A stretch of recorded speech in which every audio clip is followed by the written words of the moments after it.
Welcome. Thanks for coming. So today I will be talking about the Syrian refugee crisis, which is a huge issue right now in international politics. And I will be showing you some maps, a little bit of information, but this is a very, of course, brief talk that only touches upon the subject.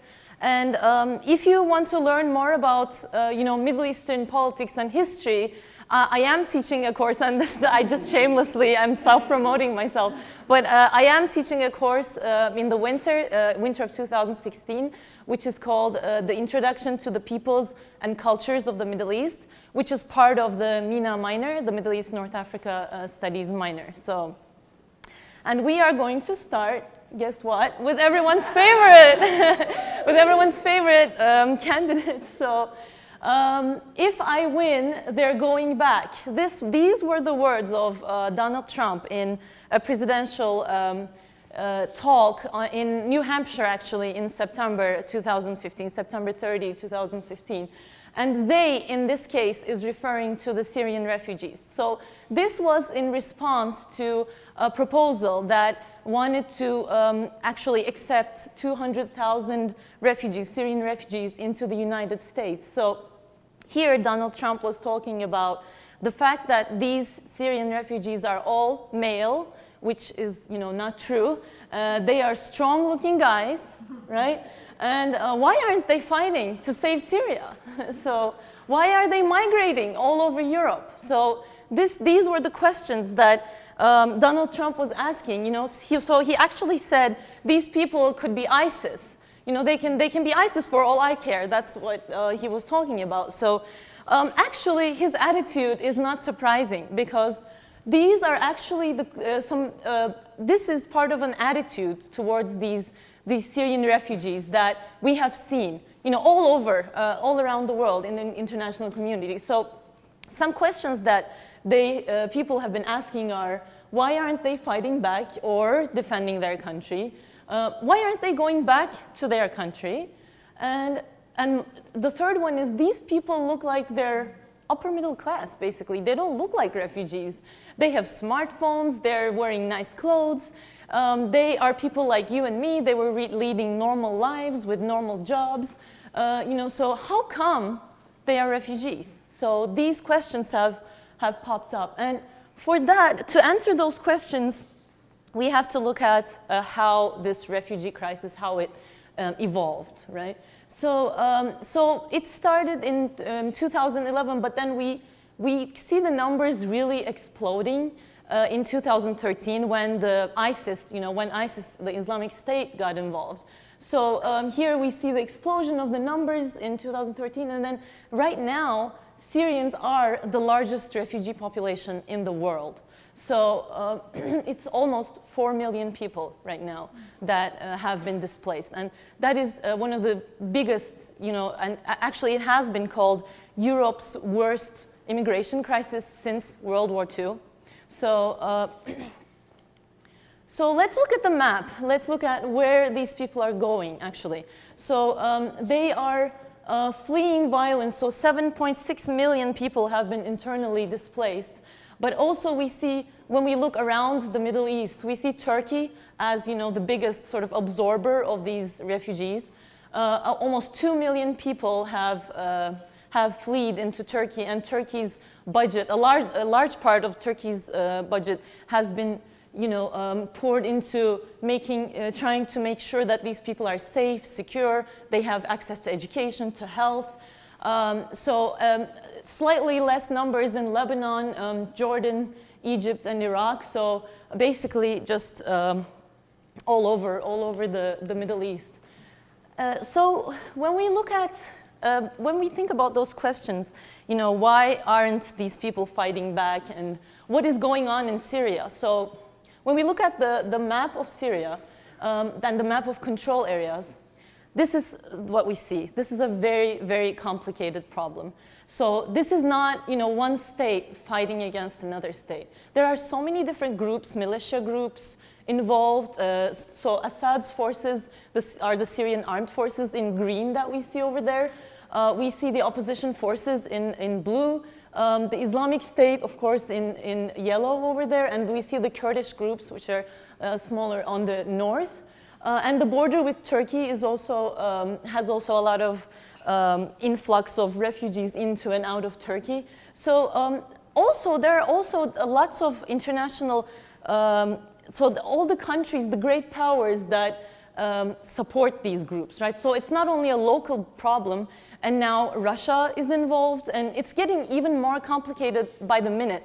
And I've actually read somewhere that it's now being, people are saying that this is resembling a third world war, which it's very scary. So let's look at where these people are going. So into Europe, actually. So a lot of the refugees, they go first into Turkey, and from Turkey onwards into the Greek islands on boats in very, very, very dangerous conditions. So they take boats to the Greek islands, and if you actually are following the Humans of New York project, he actually recently did a project on the refugees in the Greek islands, so Lesbos especially.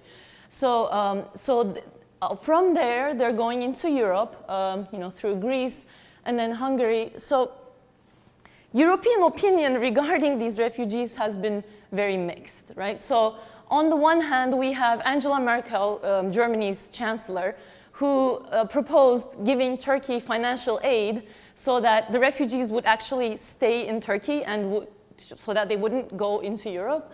We also have a proposed fence along the border of Hungary so that the refugees cannot even get in to the country.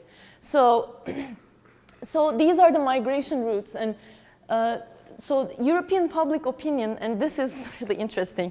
I want to show this to these two mastheads from the British newspaper, the Daily Mail, to illustrate how, in a sense, hypocritical, the newspaper, the media has been.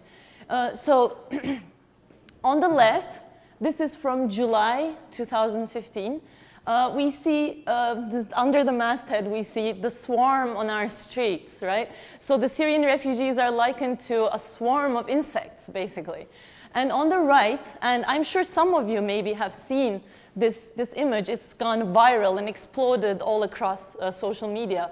This image of a tiny Syrian boy, toddler, who was drowned, and he washed up on the Turkish coast, and that's the Turkish police carrying him. So tiny victim of a human catastrophe, right? So this actually is from September so it's just a few months apart. So this, I think, illustrates the shaping of public opinion and how these viral images actually change. So after this image became viral, all of a sudden the Syrian refugee problem became visible, whereas it had already existed, as we've seen in that infographic before, since 2011. So that tells us a lot about this problem. So children, I want to talk about the children, especially as a major group that is affected by these movements. So they are the ones who lack basic access to safety, shelter, health facilities, and being constantly on the move, they are psychologically disturbed. So we will see only the effects of this movement, the constant movement on them, I think, in the next years. But women and children especially, as opposed to Donald Trump's proposition that there are only men who are coming into the country, women and children are definitely suffering from this. So actually, I want to talk a little bit about why we should care about this crisis, actually. So we've seen the numbers, we've seen how this situation is escalating in Syria. So why should we care about the Syrian refugee crisis? If you look at this picture of Homs in Syria, in 2011 and 2014, you see the acceleration of destruction, right? So actually, these people have nothing to go back to. They don't have a place to go back to. If you look at this, you see that any one of us can become refugees at one point or another, right? So this is a modern, a problem of the 21st century, actually, that these people, and if we ask ourselves, who is to blame, all of the international community is to blame, because we are actually bound to other humans through our tragedies, right? So I've always sort of thought of literature when I think about how the Syrian refugee situation affects all of us and all of humanity.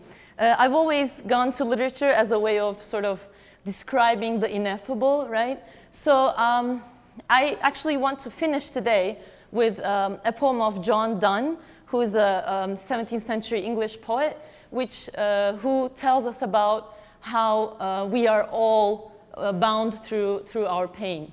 So, no man is an island, entire of itself. Every man is a piece of the continent, a part of the main.